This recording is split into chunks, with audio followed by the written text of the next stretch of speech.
नमस्कार, देशहित में आपका बहुत बहुत स्वागत। मैं हूं आपके साथ विशाल कालरा। आप देख रहे हैं देश का नंबर 1 शो देशहित, यानी कि वो शो जहां खबरें हैं जिनमें आपका हित है, इस देश का हित है। बिल्कुल, खबर के पीछे का हित बताएगा सिर्फ जी न्यूज का शो देशहित। आपके साथ मैं हूं अमन चोपड़ा।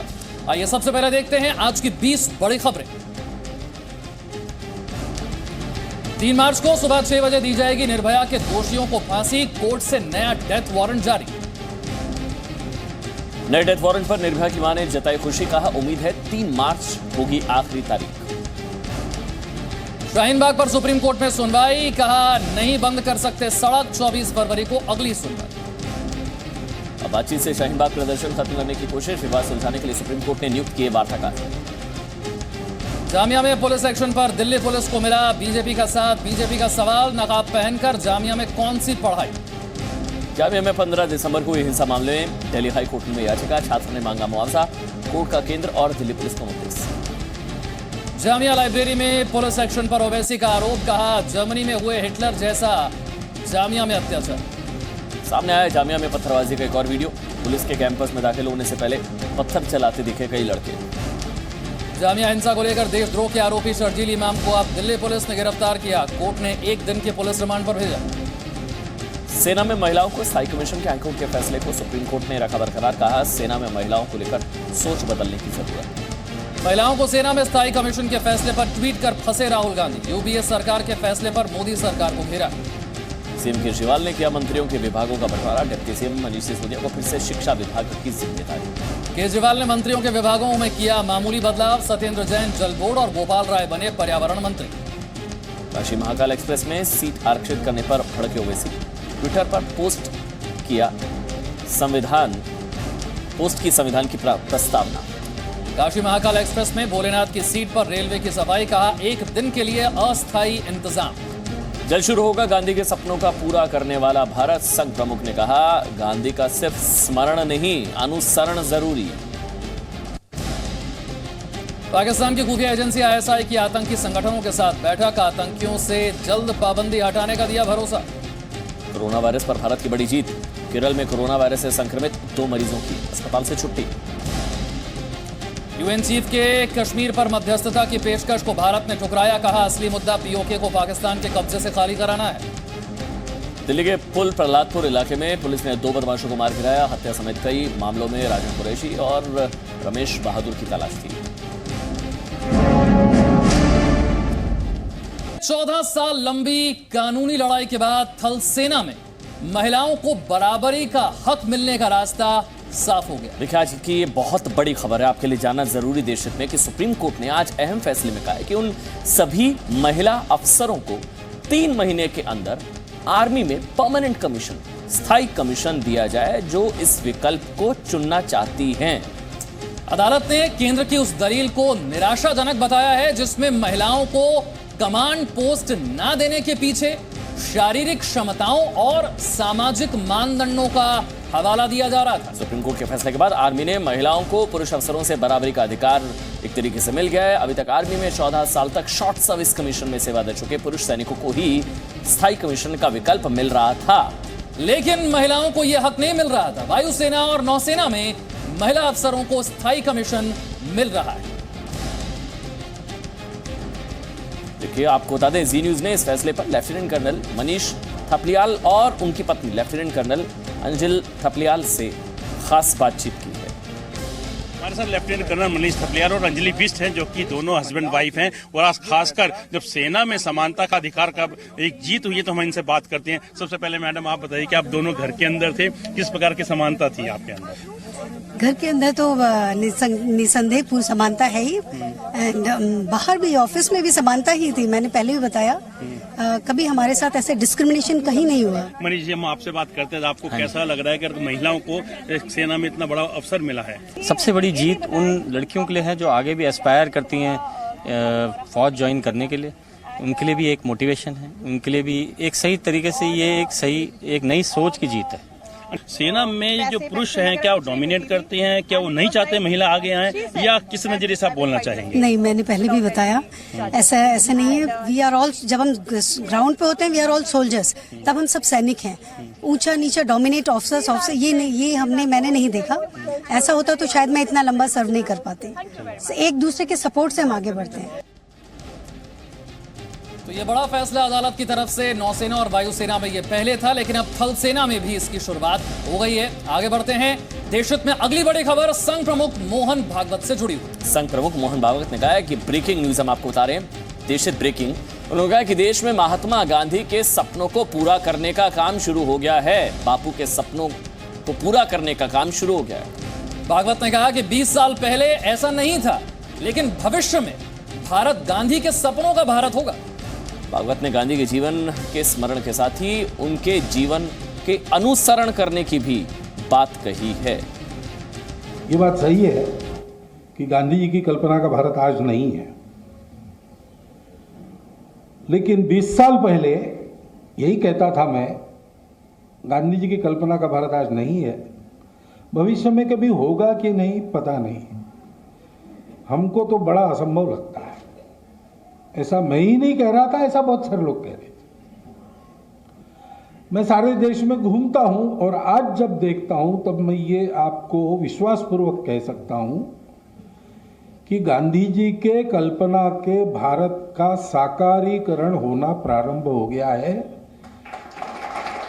और जिस नई पीढ़ी की आप चिंता कर रहे हैं, वह नई पीढ़ी उसको पूर्णतः साकार करने वाली पीढ़ी रहेगी। और सी मीडिया संवाददाता रवि त्रिपाठी इस वक्त हमारे से जुड़ चुके हैं। रवि, मोहन भागवत के मुख से गांधी जी को लेकर ये विचार कुछ लोगों को हजम नहीं हो रहे होंगे।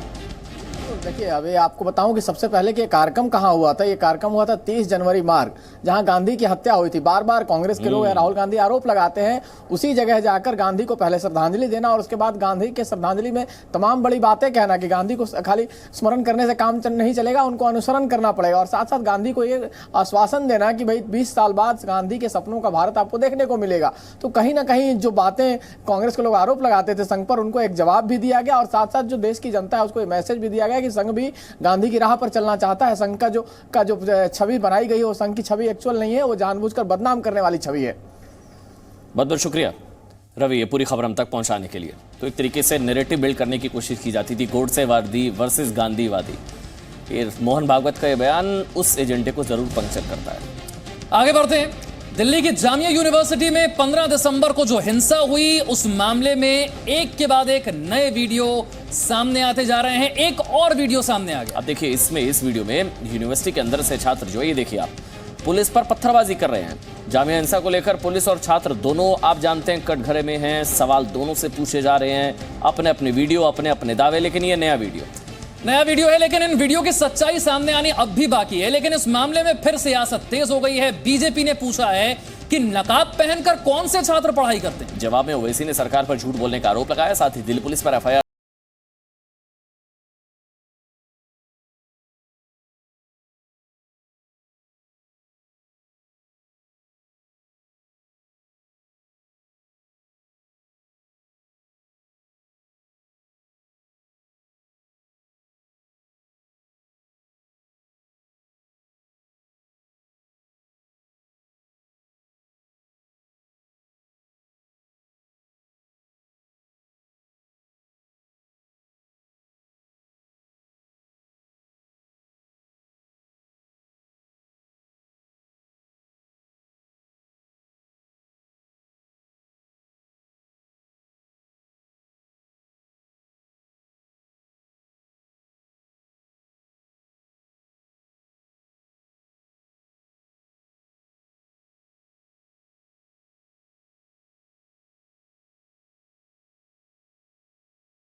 जामिया यूनिवर्सिटी में पुलिस की कार्रवाई से जुड़े अब तक 6 वीडियो सामने आ चुके हैं।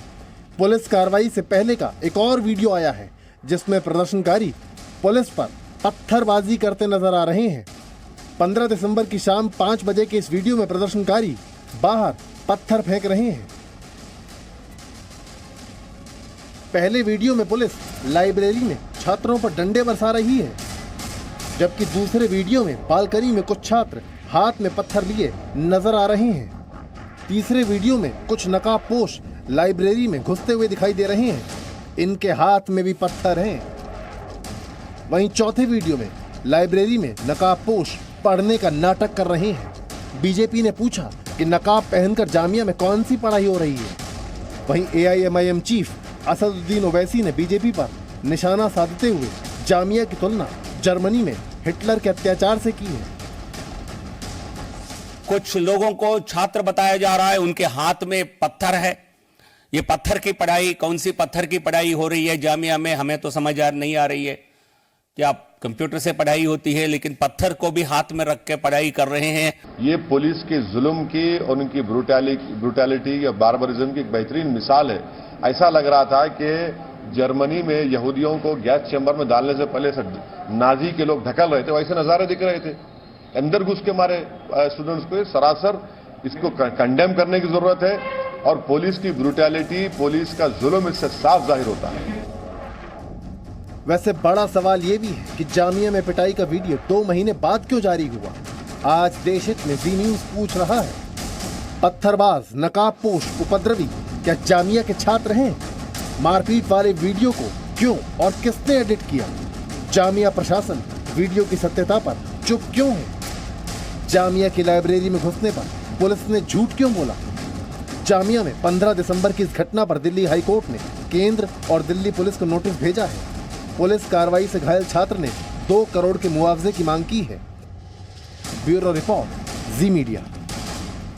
और सवाल ये भी कि 15 दिसंबर को जामिया पिटाई कांड को लेकर सेलेक्टिव सच क्यों बोला जा रहा है? जितना वीडियो जिसको सूट करता है उस हिसाब से एजेंडे को आगे बढ़ा दिया जाता है। आगे बढ़ते हैं। महाशिवरात्रि से पहले भोले के द्वार पर पहुंचने के लिए शिव भक्तों को खास तोहफा मिला है। देखिए, प्रधानमंत्री नरेंद्र मोदी ने वाराणसी से महाकाल एक्सप्रेस को हरी झंडी दिखाकर देश के 3 बड़े ज्योतिर्लिंगों को जोड़ने वाली ट्रेन की शुरुआत की है। खास बात यह है कि पहले दिन आम इंसान की तरह ट्रेन में भोले भंडारी के लिए कोटा रिजर्व रखा गया है, जिसको लेकर हिंदुओं की आस्था पर नफरत भरी सियासत शुरू हो चुकी है। असदुद्दीन ओवैसी ने भगवान शिव के आरक्षण पर सवाल उठाया तो रेलवे ने भी शिव की सीट पर आरक्षण का पूरा सच बता दिया।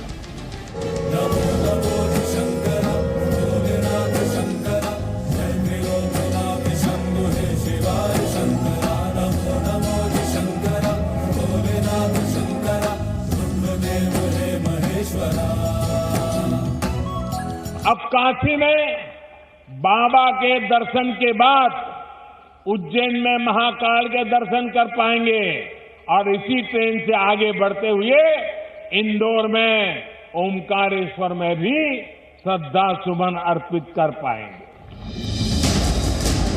काशी महाकाल ट्रेन के पटरी पर दौड़ते ही सियासत की स्पीड सुपरफास्ट हो गई। AIMIM के अध्यक्ष असदुद्दीन ओवैसी को महाकाल एक्सप्रेस में भगवान शिव की आस्था नागवार गुजरी है। पूरा विवाद काशी महाकाल एक्सप्रेस की बोगी B5 की सीट नंबर 64 से जुड़ा है। IRCTC ने ट्रेन के पहले सफर में एक बर्थ बाबा महाकाल के लिए आरक्षित रखी थी, जिस पर फूलमाला के साथ सजावट भी की गई थी। कोच के अंदर ही इस तरह से मंदिर बनाया गया है क्योंकि इसमें अधिकतर लोग श्रद्धालु होंगे, ऐसा IRCTC का मानना है। लिहाजा एक ये मंदिर कोच के अंदर ही बनाया गया है श्रद्धालुओं के लिए, यात्रियों के लिए, जो लोग पूजा अर्चना करना चाहते हैं बीच में ही, सफर के दौरान ही। संविधान और सेक्युलरिज्म की दुहाई देकर AIMIM चीफ असदुद्दीन ओवैसी राजनीति की पटरी पर कूद गए हैं। ओवैसी ने संविधान की प्रस्तावना का हवाला देकर ट्रेन में भगवान शिव की सीट पर सवाल उठाया है। जवाब में बीजेपी ने कहा कि सेक्युलर देश में मुस्लिम नाम से पार्टी बनाने वाले ओवैसी को ऐसी सियासत पर शर्म आनी चाहिए। क्या MIM के नाम में ही मुस्लिम है? क्या कौन से भारत की राजनीति में आप सांसद होकर के आप अपने पार्टी संप्रदाय के नाम पर पार्टी रखने वाली, क्या आपको शर्म नहीं आती है? ओवैसी ने महाकाल एक्सप्रेस पर धर्म का कार्ड खेला तो यूपी सरकार में मंत्री ने उन्हें जवाब दिया। विभाजन जब हो रहा था, विभाजन कराने में इनके पूर्वजों का बड़ा रोल था, तो विभाजित पाकिस्तान नहीं जा पाए और इन्हें ऐसा लगता है कभी कभी एकदम सपने में आता है कि शायद मैं पाकिस्तान में हूं। इन्हें पता होना चाहिए कि हम हिंदुस्तान में हैं और हिंदुस्तान के संविधान और संस्कार के तहत हमारा हिंदुस्तान चलता है। महाकाल एक्सप्रेस में भगवान शिव के आरक्षण पर विवाद बढ़ने के बाद IRCTC ने सफाई दी है। IRCTC ने कहा है कि ट्रेन में मंदिर की स्थापना अस्थायी रूप से की गई थी। ट्रेन के स्टाफ ने पूजा और भगवान के आशीर्वाद के लिए एक सीट पर महाकाल की तस्वीरें रख दी थी, जिसे उद्घाटन के बाद हटा लिया गया है। वैसे महाकाल एक्सप्रेस को धर्म के चश्मे से देखने वाले ओवैसी शायद ये नहीं जानते कि ये ट्रेन पर्यटन को प्रमोट करने और श्रद्धालुओं को सुविधा देने के लिए चलाई गई है, क्योंकि महाकाल एक्सप्रेस भगवान शिव के 3 ज्योतिर्लिंगों से गुजरती हुई काशी, उज्जैन के बाद इंदौर पहुंचेगी। ब्रह्म प्रकाश दुबे के साथ ब्यूरो रिपोर्ट, जी मीडिया।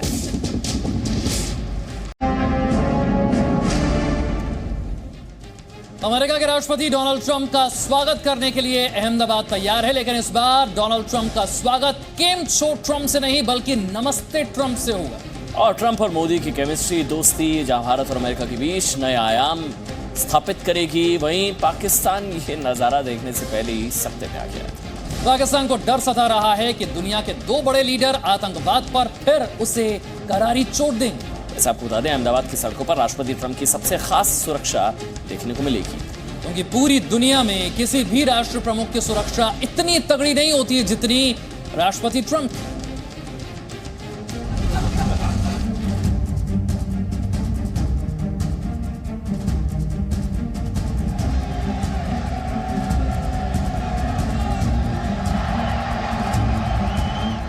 अमेरिकी राष्ट्रपति डोनाल्ड ट्रंप के भारत दौरे से पाकिस्तान की नींद उड़ी है।